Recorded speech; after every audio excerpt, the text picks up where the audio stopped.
പാഠം 439. ഒരു മോഷണത്തിന്റെ കഥ.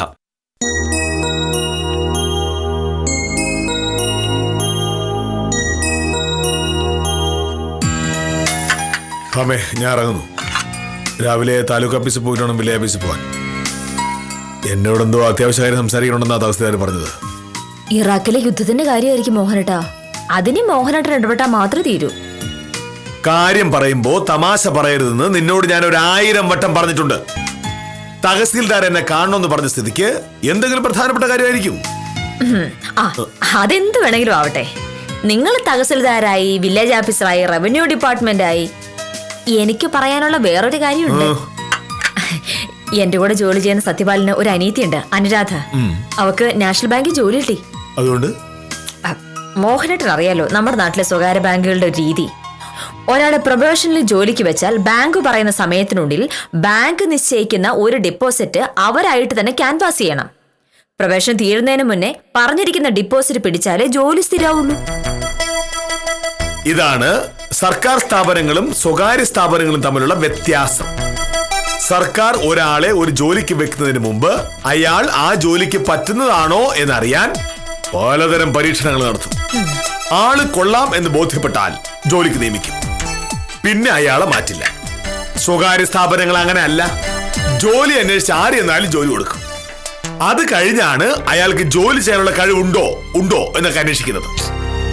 തൊഴിലുടമയ്ക്ക് തൃപ്തി അല്ലെങ്കിൽ തോന്നുമ്പോ പിരിച്ചുവിടും. അതെന്തെങ്കിലും ആവട്ടെ, അനുരാധയോട് 6 മാസം കൊണ്ട് 50 ലക്ഷം രൂപ ഡിപ്പോസിറ്റ് സംഘടിപ്പിക്കണമെന്നാണ് പറഞ്ഞിരിക്കുന്നത്. സത്യപാലൻ എന്നോട് പറഞ്ഞു ഒരുപാടൊന്നും വേണ്ട, ഒരു 25,000 രൂപ ഡിപ്പോസിറ്റ് ചെയ്യണമെന്ന്. 25,000 രൂപ എന്ന് പറഞ്ഞാൽ ഒരുപാടുണ്ടല്ലോ. എന്റെയോ നിന്റെയോ പൈസ ഇത്തരം സ്വകാര്യ ബാങ്കുകളിൽ നിക്ഷേപിക്കാനുള്ളതല്ല എന്ന് പറഞ്ഞേക്ക്. ഇങ്ങനെ പറയല്ലേ മോഹനേട്ടാ. ഒരു പെൺകുട്ടിക്ക് ഒരു ജോലി കിട്ടണ കാര്യമല്ലേ.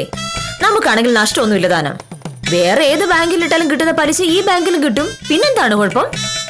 എന്തു പറഞ്ഞാലും ഞാൻ സമ്മതിക്കില്ല. സർക്കാർ ബാങ്കുകൾ ധാരാളമുള്ള നമ്മുടെ നാട്ടിൽ നമ്മൾ എന്തിനാണ് സ്വകാര്യ ബാങ്കുകളുടെ പിന്നാലെ പോകുന്നത്? ശരി, മോഹനേട്ടൻ ഡിപ്പോസിറ്റ് ചെയ്യണ്ട. എനിക്കൊരു 25,000 രൂപ തന്നാ മതി, ഞാൻ ഡിപ്പോസിറ്റ് ചെയ്തോളാം. പൈസയുടെ കാര്യത്തിൽ ഞാനും നീ എന്നുള്ള വ്യത്യാസമില്ല. പൈസ നമ്മൾ രണ്ടുപേർക്ക് തുല്യമാണ്. ഒറ്റ പൈസ തരില്ല, തരുന്ന പ്രശ്നമില്ല.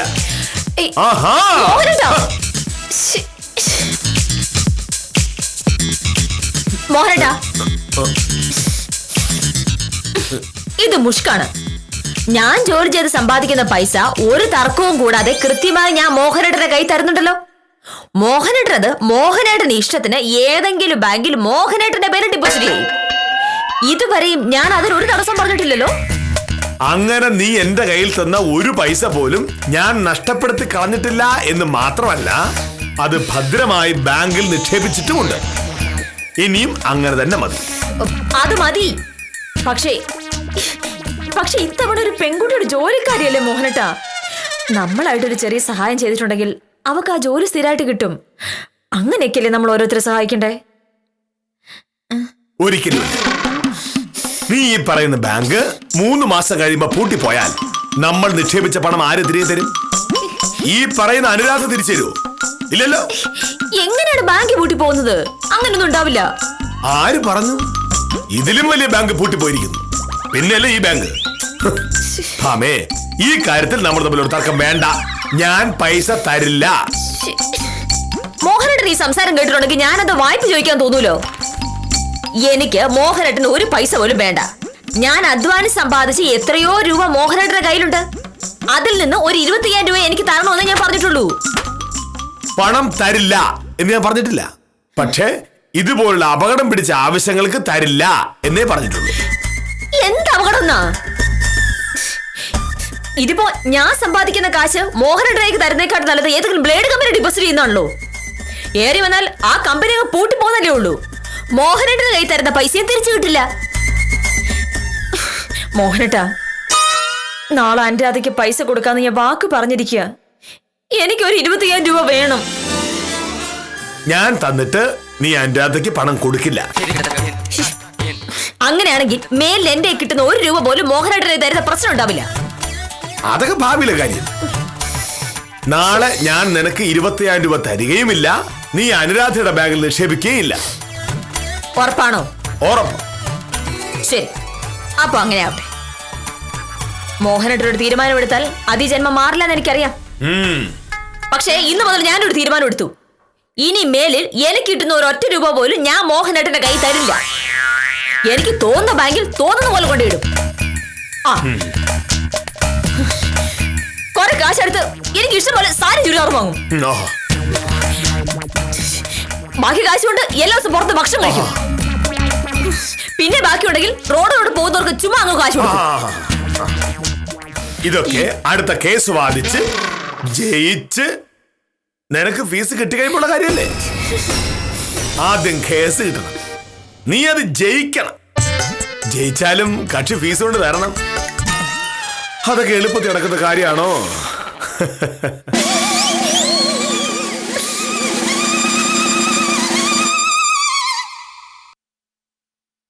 അങ്ങനെ ഞാൻ വാദിച്ച് ജയിച്ച് ഫീസ് വാങ്ങി കഴിയുമ്പോൾ ആ കാശും ചോദിച്ചുകൊണ്ട് എന്റെ പിന്നാലെ വന്നേക്കരുത്. നിനക്ക് വേറൊന്നും പറയാനില്ലേ? ഞാൻ ഇറങ്ങുന്നു. ഇനിയും താമസിച്ചാ തഹസിൽദാരുടെ അടുത്ത് വൈകും. ഒരു മിനിറ്റ്, ഒരു സൂത്രം കാണിക്കാം. ഇത് കണ്ടോ? എന്താ? 25,000 രൂപ.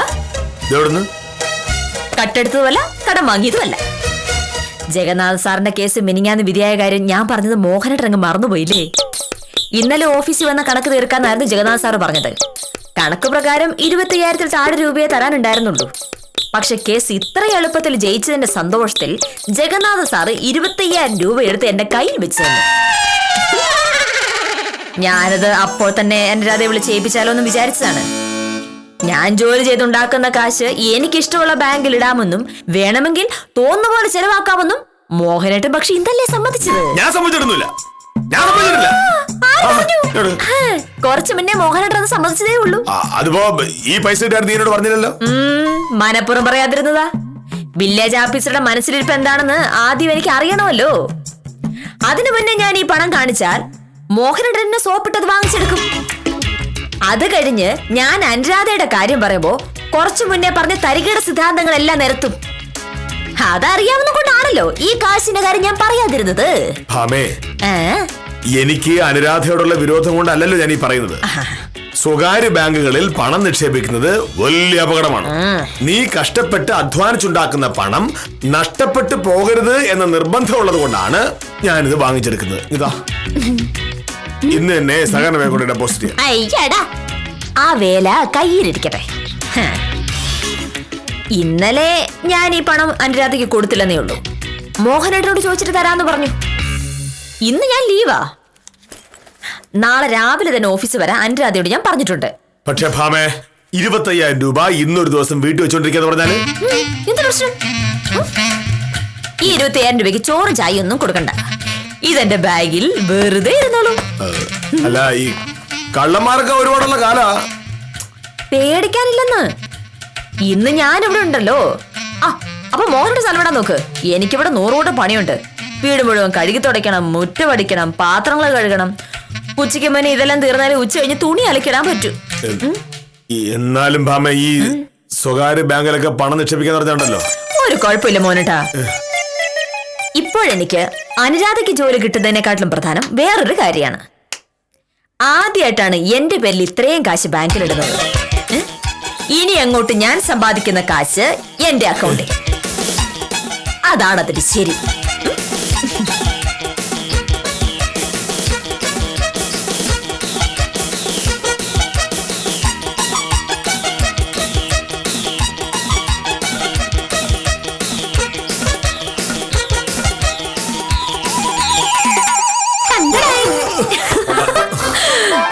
പൊയ്ക്കോട്ടോ.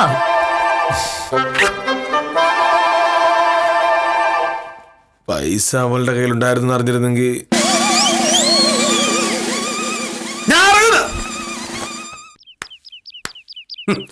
എന്റെ പൊന്ന് സാറേ, ഇക്കാര്യത്തിൽ സാർ ഇങ്ങനെ പേടിക്കേണ്ട ഒരു കാര്യവും ഇല്ല. നാഷണൽ ബാങ്ക് തരക്കേടില്ലാത്ത ബാങ്കല്ലേ. അതൊക്കെ പൊട്ടുന്ന എങ്ങനെയാ? അതല്ലല്ലോ പ്രശ്നം. ഈ ഭാമ സത്യത്തിൽ എന്നെ കെണിയിൽ ചാടിക്കായിരുന്നു. അവളുടെ കയ്യിലുള്ള 25,000 രൂപയുടെ കാര്യം പറഞ്ഞാൽ അത് നാഷണൽ ബാങ്കിൽ ഡെപ്പോസിറ്റ് ചെയ്യാൻ ഞാൻ സമ്മതിക്കില്ല. നമുക്കറിയാം. അതുകൊണ്ട് അവൾ എന്നോട് കാശ് ചോദിച്ച് വഴക്കുണ്ടാക്കി ഇനി കാശ് കിട്ടുമ്പോ നിന്റെ ഇഷ്ടം പോലെ ചെയ്തോളൂ എന്ന് എന്നെ കൊണ്ട് പറയിപ്പിച്ച് ഒടുവിൽ കയ്യിലിരുന്ന് കാശ് പുറത്തെടുത്തു. അത് പറ്റിപ്പല്ലോ ഉത്തമ? നിങ്ങൾ ഭാര്യയും ഭർത്താവും അങ്ങോട്ടും ഇങ്ങോട്ടും തമ്മിൽ നടത്തുന്ന മത്സരം ഇങ്ങനെ പറ്റിപ്പാവുന്ന എങ്ങനെ സാറേ? അതൊക്കെ വിട്ടുകളാന്നേ. അങ്ങനെ വിട്ടുകളഞ്ഞ ഇതും പറഞ്ഞ് അടുത്ത 1 വർഷം വരെ അവളെന്നെ കളിയാക്കും. അവളാ പൈസ അനുരാധയ്ക്ക് കൊടുക്കാതിരിക്കാൻ ഉത്തമ ഒരു വഴി പറഞ്ഞ. ആള് വക്കീലായതുകൊണ്ട് ഒരു കാര്യം തീരുമാനിച്ചു കഴിഞ്ഞാൽ തീരുമാനിച്ചതാ. ഇനിയിപ്പോ ഞാനോ സാറോ അല്ല, വക്കീലിന്റെ മരിച്ചുപോയ അച്ഛമ്മെന്ന് പറഞ്ഞാലും വക്കീല് തീരുമാനത്തിൽ നിന്ന് മാറൂല. അവള് തീരുമാനം മാറ്റണ്ട. പക്ഷേ അവളുടെ കയ്യിലുള്ള 25,000 രൂപ അടിച്ചു മാറ്റാൻ പറ്റിയ രക്ഷപ്പെട്ടു. മോഷ്ടിക്കാനാ പറഞ്ഞു വരുമ്പോ ഇതങ്ങനെ മോഷണമല്ലല്ലോ ഉത്തമ. ഭാര്യയുടെ കയ്യിലുള്ള പണം അവൾ അറിയാതെ ഒരു നല്ല ഉദ്ദേശത്തോടു കൂടി ഭർത്താവ് എടുത്ത് മാറ്റുന്നു. അതെങ്ങനെ മോഷണമാവും? അത് മോഷണമൊന്നുമല്ല. അങ്ങനെയാണെങ്കിൽ സ്റ്റേറ്റ് ബാങ്കിൽ അലമാര ഇരിക്കുന്ന പണം അവരറിയാതെ ഒരു നല്ല ഉദ്ദേശത്തിന് വേണ്ടി നമ്മൾ അടിച്ചു മാറ്റി കഴിഞ്ഞാൽ അത് മോഷണമാവൂലല്ലോ. ഉത്തമ, എന്റെ വീട്ടിലെ കാശല്ലേ ഞാൻ എടുക്കുന്നത്. ഭാമ അറിയാതെ എടുക്കാനുള്ളൊരു വഴി പറഞ്ഞ. ആ വീട്ടില് വക്കീലിന്റെ കൂടെ താമസിക്കുന്ന സാറ് വിചാരിച്ചിട്ട് നടക്കാത്ത കാര്യം എന്നോട് ചോദിച്ചിട്ട് എങ്ങനെയാണ്? ഉത്തമ, ഞാനിപ്പോ ഓഫീസിലേക്ക് ഇറങ്ങിയല്ലോ. ഇനി വൈകിട്ടേ തിരികെ വരും. ഭാമ ഇന്ന് ലീവ് ആയതുകൊണ്ട് ആ പൈസ വീട്ടിൽ തന്നെ കാണും. വൈകുന്നേരം ഞാൻ തിരിച്ചു വരുന്നതിന് മുമ്പ് എങ്ങനെയാണ് അടിച്ചു പറ്റിയാൽ മതി. ഞാനാ ഉത്തമനാകുമ്പോ ആ വീടിന്റെ ഘടനയൊക്കെ അറിയാലോ. അവൾ ആ ബാഗ് എടുത്തോണ്ട് പോയത് അടുക്കളയുടെ ഭാഗത്താണ്. അവിടെ എവിടെയും കാണും ബാഗ്. സാറേ സാറേ, വെറുതെ എന്നെ കുഴപ്പത്തിൽ കൊണ്ട് ചാടിക്കരുതേ.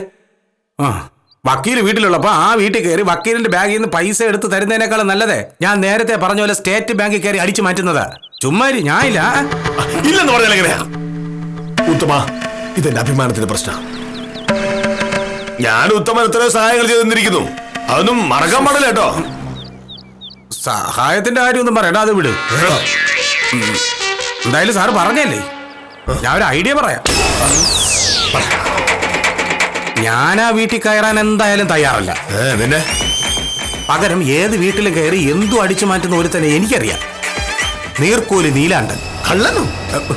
കക്ക പിന്നെ കള്ളനെ അല്ലാതെ പോലീസിനെ വിളിക്കാം. നമുക്കൊരു കാര്യം ചെയ്യാം, എസ് ഐ ഗീവർഗീസ് സാറിനെ വിളിച്ചാലോ? എന്റെ സാറെ, നീലാണ്ടനെ പേടിക്കേണ്ട കാര്യമൊന്നുമില്ല, നമ്മുടെ സ്വന്തം ആളാണ്. കള്ളൻ എന്ന് പറയുമ്പോ എന്നാ പിന്നെ വേണ്ട, പോട്ട്.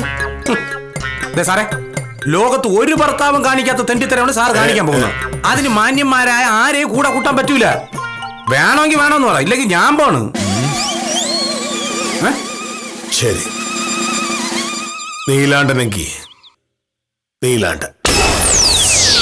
നീലാണ്ടൻ ഒരു കാര്യം ഏറ്റതാ സാറേ. പക്ഷെ ഇമ്മാതിരി കേസ് ഇതുവരെ ഞാൻ ഏറ്റിട്ടില്ല. വീട്ടുകാരറിയാതെ വീട്ടിൽ കയറി കക്കുന്നതാണല്ലോ ഒരു ത്രില്ല്.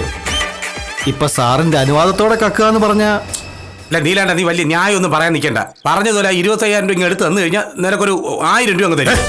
1000 രൂപ? 1000 രൂപ കൂടുതലാ. 200 രൂപ കൊടുക്കാം. 200 ഉലിവേ? വീട്ടുകാരൻ പറഞ്ഞിട്ടായിരുന്നാലും മോഷണം തന്നെയാണ്. 1000 രൂപയെങ്കിലും കിട്ടിയില്ലെങ്കിൽ പിന്നെ അവൻ എന്തിനു കഷ്ടപ്പെട്ട് മോട്ടിക്കുന്നത്? അതല്ല ഉത്തമ, ചുമ്മാരി സാറേ. നീലാണ്ട, സാർ ഇതൊക്കെ പറയും, നീ ഒന്നും കാര്യമൊക്കണ്ട. നീ നേരെ സാറിന്റെ വീട്ടിൽ ചെല്ലുക, വക്കീലറിയാതെ കാശടിച്ച് മാറ്റുക, അതെന്റെ കയ്യിൽ തരിക. പിടികിട്ടിയല്ലോ? എപ്പോഴാണ് സാറേ കയറേണ്ടത്? അത് പറയാം. രാവിലെ വീട് തൂത്തുവാരാനും പാത്രം കഴുകാനും ഒക്കെയാണ് അവളുടെ പരിപാടി. ബാഗ് ഇരിക്കുന്നത് അടുക്കളയിലാണ്. അതുകൊണ്ട് രാവിലെ ചെല്ലുന്നത് റിസ്ക് ആണ്. ഉച്ച കഴിഞ്ഞ് അവള് തുണി അലക്കാൻ പുറത്തേക്ക് ഇറങ്ങും. അതാണ് പറ്റിയ സമയം. ബാഗ് അടുക്കളയിലാണെന്ന് ഉറപ്പാണോ? എന്നോട് വഴക്കുണ്ടാക്കി അതുമായിട്ട് അങ്ങോട്ടാണ് പോയത്. അവളുടെയും കാണും. അപ്പൊ പിന്നെ സാറ് ധൈര്യമായിട്ട് വില്ലേജ് ഓഫീസിലേക്ക് പോയിക്കോ. സാറ് പറഞ്ഞ 24,000 രൂപ വൈകുന്നേരം ഉത്തമന്റെ കയ്യിൽ നിന്ന് വാങ്ങിച്ചാൽ മതി. 1000 രൂപ പിടിയിട്ടില്ലേ? 1000 രൂപ അവന്റെ കൂലി. അതവ 25,000 രൂപ തട്ടി കഴിച്ചു. വേറെ പ്രശ്നമൊന്നും ഉണ്ടാവില്ലല്ലേ? എന്ത് പ്രശ്നം ഉണ്ടാവാൻ? സാറ് നേരെ വില്ലേജ് ഓഫീസിൽ നിന്ന് ഒരു 4 കരം തീർന്ന രസീതും ഒരു കൈവശാവകാശ സർട്ടിഫിക്കറ്റും കൊടു. ബാക്കി നീലാണ്ട ഏറ്റു.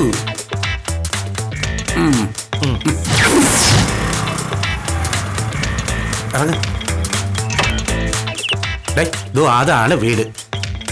അവിടെ കയറി ആ ഭാഗത്തേക്ക് പോയാൽ അവിടെയാണ് അടുക്കള. വക്കീൽ അവിടെ എവിടെയെങ്കിലും കാണും. ഒരു കാരണവശാലും കണ്ണിപ്പെടരുത്. അണ്ണാ കുഞ്ഞിനെ മരം കയറാൻ പഠിപ്പിക്കില്ലേ ഉത്തമ? പിന്നെ ഒരു കാര്യം, നിന്റെ തനി സ്വഭാവം കാണിക്കരുത്. അടുക്കളയിലെ ബാഗിലിരിക്കുന്ന ആ കാശല്ലാതെ വേറെ 10 പൈസയോ എന്തെങ്കിലും സാധനമോ എടുത്താ. ഉത്തമ, തൊഴിലിൽ കള്ളം കാണിക്കുന്നവനല്ല നീലാണ്ടൻ. ഞാൻ അങ്ങനെ കാണിച്ച നാളെ ഒരു ആവശ്യം വരുമ്പോ നീ എന്നെ വിളിക്കൂ. അയ്യോ, ആവശ്യം വന്നാ വിളിക്കാൻ പറ്റിയ സാധനം. ചെല്ലി ചെല്ലി.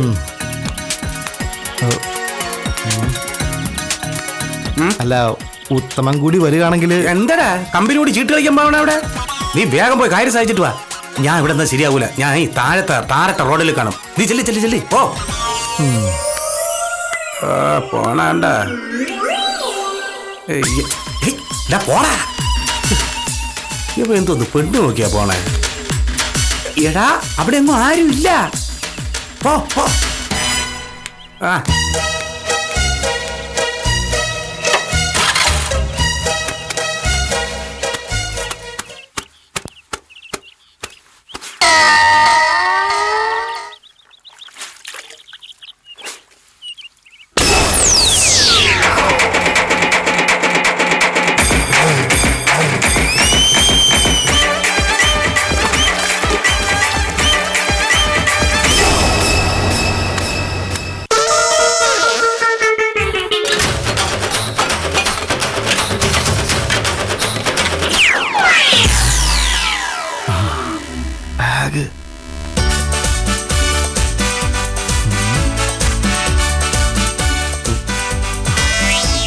പൈസ ഇതിനകത്ത്.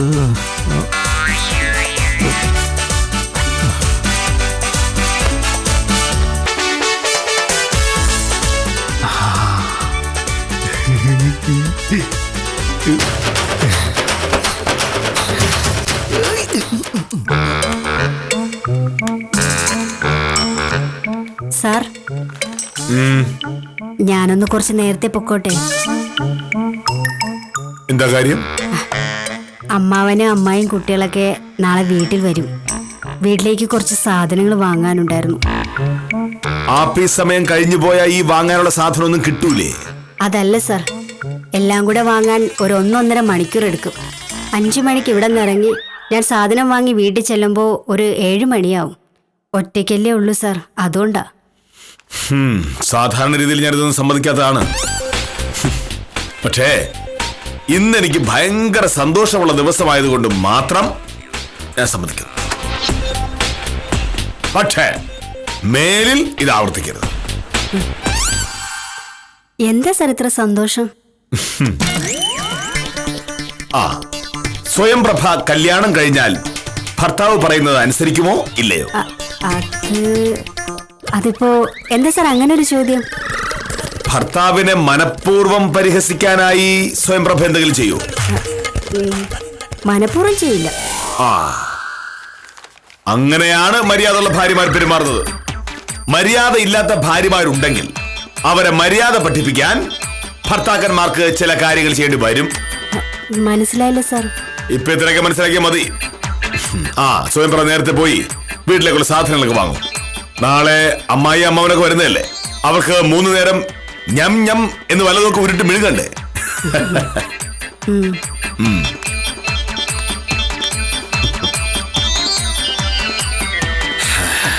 ഹമേ, കെ മോഹൻകൃഷ്ണന്റെ ബുദ്ധിയെ പറ്റി നിനക്ക് തീരെ അറിയില്ല.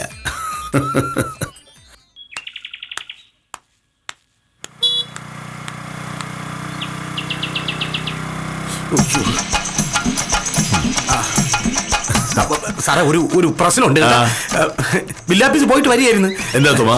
അത് പിന്നെ ഈ നീലാണ്ട നമ്മളെ പറ്റിച്ചോന്നൊരു സംശയം. ഞാനവനെ സാറിന്റെ വീട്ടിൽ കൊണ്ടുവന്ന് രാവിലെ വിട്ടതാണ്. ബാഗിരിക്കാൻ സാധ്യതയുള്ള സ്ഥലവും ഞാൻ പറഞ്ഞു കൊടുത്തു. ഞാൻ അവിടെ നിന്നാ വക്കീലെങ്ങാനും കാണുമെന്ന് വിചാരിച്ച് ഞാൻ അപ്പുറത്ത് മാറിയുന്നേ. നേരം കുറെ ആയിട്ടും അവനെ കാണാതിരുന്നപ്പോ എനിക്ക് ചെറിയൊരു സംശയം വന്ന്. ഒന്നും അറിയാത്ത പോലെ ഞാൻ സാറിന്റെ വീട്ടിലോട്ട് ചെന്നേ. അപ്പൊ അവിടെ വക്കീൽ തുണി അലക്കിക്കൊണ്ട് നിൽക്കുക. നീലാണ്ടന്റെ പൊടി പോലും ഇല്ല. അവൻ പ്രവാരൻ ചേട്ടന്റെ റബ്ബർ തോട്ടം വഴി ചാടിപ്പോയെന്നാണ് തോന്നണത്.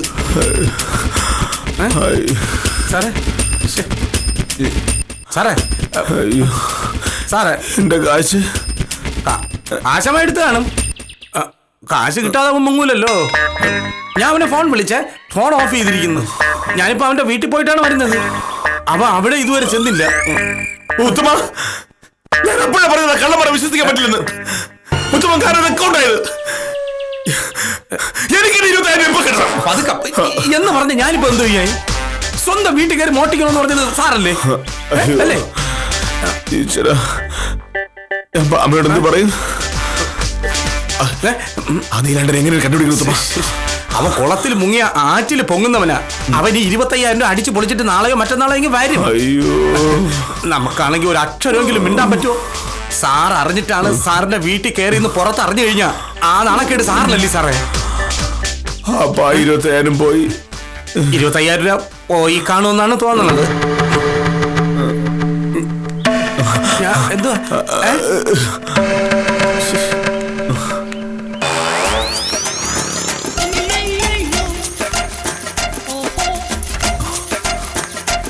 ഇതെവിടെ?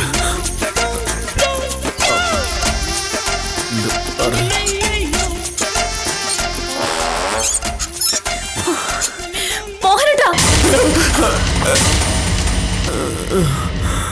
പോയി. മോഹനേട്ടാ, നമ്മുടെ വീട്ടിൽ കള്ളം കയറി. ഇതിനകത്ത് പൈസ കാണാനില്ല. നോക്കി. പൈസ കാണാനില്ലേ? ഇല്ല, ഞാൻ ഈ ബാഗ് അടുക്കളയിൽ വെച്ചിരുന്നതാ. ഇപ്പൊ നോക്കുമ്പോ ഇതിനകത്ത് 25,000 രൂപയില്ല. പൈസ പിന്നെ എവിടെ പോവാനാ? നീ വേറെ എവിടെയെങ്കിലും കൊണ്ട് വെച്ച് കാണും. അല്ല, രാവിലെ മോഹനേട്ട പോയി കഴിഞ്ഞ് ഞാൻ ഈ ബാഗ് തുറന്നു നോക്കിയിട്ടേ ഇല്ല. പിന്നെ എങ്ങനെ ഞാനത് മാറ്റി വെക്കുക? വീട്ടിനകത്ത് വെച്ചിരിക്കുന്ന പൈസ പിന്നെ എവിടെ പോവാനാ? നീ പോയി എല്ലായിടത്തും നോക്ക്. എല്ലായിടത്തും നോക്കി മോഹനേട്ട. ഇതാരും എടുത്തോണ്ട് പോയതാണെന്നുള്ള കാര്യം ഉറപ്പാ. ആര്? എനിക്ക് ഉത്തമൻ ഇവിടെ വന്നിരുന്നു. ഉത്തമനാ? ചുമ്മാ നീ ആവശ്യമായിരുന്നു പറയല്ലേ. ഉത്തമൻ ഒരിക്കലും അങ്ങനെ ചെയ്യില്ല.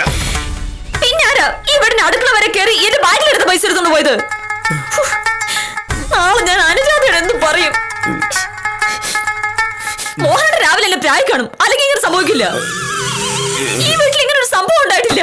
എന്റെ കൂടെ നിന്നോട് ഞാൻ രാവിലെ പറഞ്ഞല്ലേ പൈസ വീട്ടിൽ സൂക്ഷിക്കുന്ന അബദ്ധമാണ്. ഞാനത് കൊണ്ടുപോയി ബാങ്കിലിടാന്ന് പറഞ്ഞപ്പോ നീ സമ്മതിക്കില്ല. നീ വീട്ടിലുണ്ടല്ലോ, ഒന്നും സംഭവിക്കില്ല എന്ന് നീ പറഞ്ഞു. ഇപ്പൊ എങ്ങനെയുണ്ട്? എടീ, വിവരമുള്ളവർ പറയുന്ന അനുസരിക്കണം, അല്ലെങ്കിൽ എങ്ങനെയായിരിക്കും? പൈസ കൊണ്ട് കളഞ്ഞിട്ട്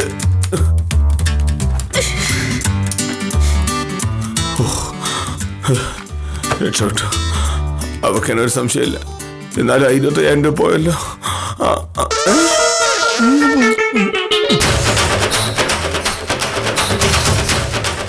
നീലണ്ട,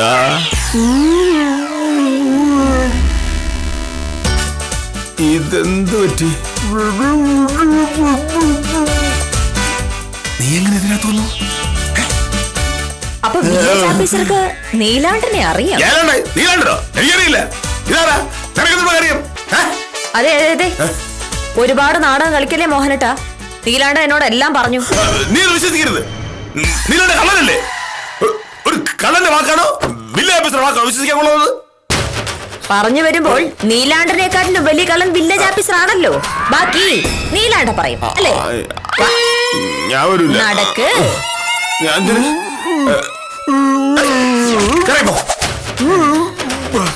പറ നീലാണ്ട, എന്താ സംഭവം? ഒരു സംഭവമില്ല. നീ എത്രയും പെട്ടെന്ന് തന്നെ വീട്ടിൽ ഇറങ്ങിക്കോ, ഇല്ല ഞാൻ പോലീസിനെ വിളിക്കും. ആ, പോലീസിനെ വിളിച്ചാലൊന്ന് ഞാനും ആലോചിച്ചതാ. പിന്നെ പോലീസ് വന്നിട്ടുണ്ടെങ്കിൽ നീലാണ്ടന്റെ കൂടെ വില്ലേജ് ഓഫീസർ അകത്താകുമല്ലോ എന്ന് കരുതിയാണ് നീലാണ്ടനെ ഞാൻ ഇവിടെ പിടിച്ചു കിട്ടിയിട്ടത്. എന്റെ പൊന്ന് സാറേ, സാറ് പറഞ്ഞ പോലെ അടുക്കളയിൽ കയറി ബാഗിൽ നിന്ന് കാശ് എടുത്ത് എനിക്ക് ഓർമ്മയുണ്ട്. ആയിരിക്കും.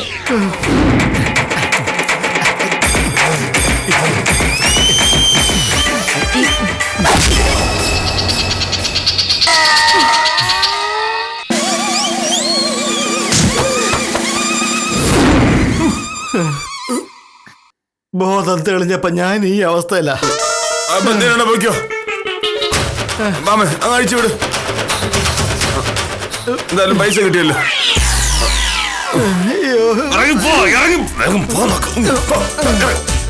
മേലിൽ ഈ വഴിക്ക് കണ്ടുപോയത്. ഈ വഴിക്കുന്നല്ല, ഈ ജില്ലയിലേക്ക്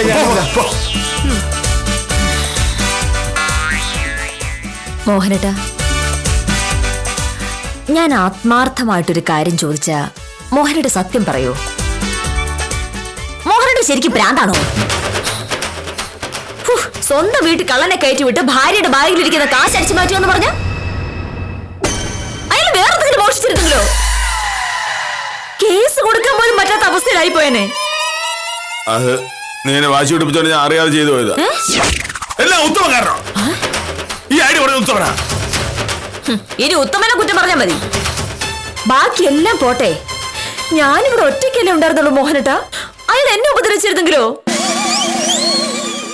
നിന്നെ ആ അവൻ ഉപദ്രവിക്കാൻ ആ എങ്കിലും ശവമായിരിക്കില്ല ഇവിടെ കിടക്കുന്നത്.